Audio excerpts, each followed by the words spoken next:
आज हम बात करेंगे बजाज कंज्यूमर लिमिटेड की। बजाज कंज्यूमर लिमिटेड अगर 251 रुपीज के ऊपर निकलता है तो मैं इसे अपने अकाउंट में परचेस करूंगा और मेरा स्टॉप लॉस रहेगा 199 रुपीज का। परचेस करने का रीजन क्या है वो मैं आपको बताता हूँ। बजाज कंज्यूमर ने रिसेंटली एक अच्छी मूवमेंट दी है, सिंगल डायरेक्शन मूवमेंट है 150 से लेके 260 तक। अब इसी मूवमेंट को हम आगे देखते हैं तो इसने एक फ्लैग पैटर्न क्रिएट किया है। यहाँ पे फ्लैग पैटर्न क्रिएट करने के बाद इसके ऊपर ये ब्रेकआउट दे सकता है 251 के ऊपर। अब 251 के ऊपर मैं बाय करूंगा, फ्लैग पैटर्न का ब्रेकआउट है 251 के ऊपर। अगर ये मैं निकलते ही बाय करता हूं तो मेरा स्टॉप लॉस बनेगा इसका लो जो कि है 199 रुपीज का। मेरा पहला टारगेट रहेगा फ्लैग पैटर्न का जो हाइट है, पोल का जो हाइट है वो 150 से लेके 260, मतलब कि 110। 110 कहाँ से? ब्रेकआउट लेवल से। ब्रेकआउट लेवल कहाँ पे है? करीब करीब 240 पे है। 240 प्लस 110 ये बनता है 350 का मेरा पहला टारगेट। अब 350 पे मैं इसे सेल नहीं करूंगा, ये मेरा पहला टारगेट मैं यहाँ पे मार्क करता हूँ 350 का। थोड़ा पीछे जाके देखते हैं बजाज कंज्यूमर में क्या हुआ है। तो यहाँ पे मुझे दिख रहा है कि बजाज कंज्यूमर ने एक डबल बॉटम भी बनाया है। कैसे?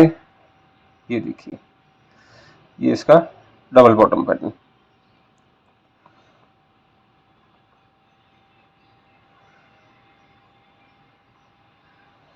ठीक है, अब जैसे ही ये इसको क्रॉस करता है तो मेरा सेकंड टारगेट भी एक्टिव होगा। अगर नहीं क्रॉस करता तो मेरा स्टॉप लॉस 50 पॉइंट का है ही, यहाँ पे लगा हुआ है 251 के ऊपर जाते बाई हो जाएगा। 50 पॉइंट का मेरा स्टॉप लॉस है।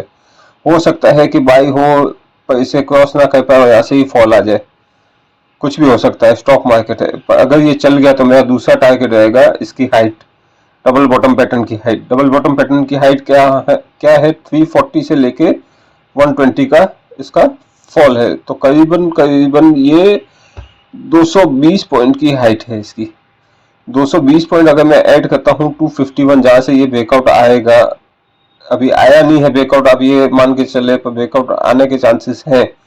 250 में हम अगर 220 ऐड करें तो ये टारगेट बनेगा 470 का। सेकंड टारगेट मेरा, मैं मार्क कर लेता हूं इसको 470। अब 470 पे इसे सेल नहीं करूंगा मैं। हायर टाइम फ्रेम में मैं अगर जाता हूं तो मैं देखता हूं 425 की इसकी लाइफ टाइम हाई है। अगर ये 470 टच करने के बाद 525 क्रॉस करके सस्टेन करता है तो मैं इसे होल्ड करूंगा, नहीं तो मेरा ट्रेल स्टॉप लॉस कहीं बीच में आएगा। 525 अगर ये क्रॉस करने के बाद सस्टेन करता है तो ये ब्लू स्काई जोन में एंट्री ले लेगा, जहाँ पे इसको कोई रुकावट नहीं मिलेगी ऊपर जाने में।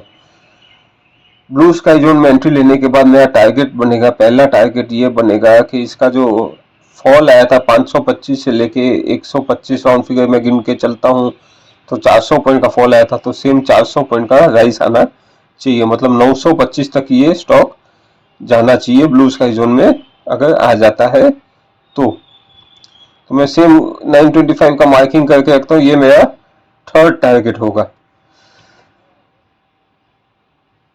तो एक ऐसा स्टॉक जो 50 रुपए का ही स्टॉप लॉस है और 250 रुपए का प्राइस है, सामने टारगेट 900 प्लस का है, मतलब कि इसमें मल्टी बैगर बनने के चांसेस हैं 1:3 तो अभी दिख ही रहा है। जैसे जैसे ये ऊपर जाएगा वैसे वैसे मैं अपना स्टॉप लॉस ट्रेल करता रहूंगा ताकि मुझे रिस्क ज्यादा ना लेना पड़े। पहला स्टॉप लॉस ही मेरा एक्चुअल रिस्क है 50 पॉइंट्स का।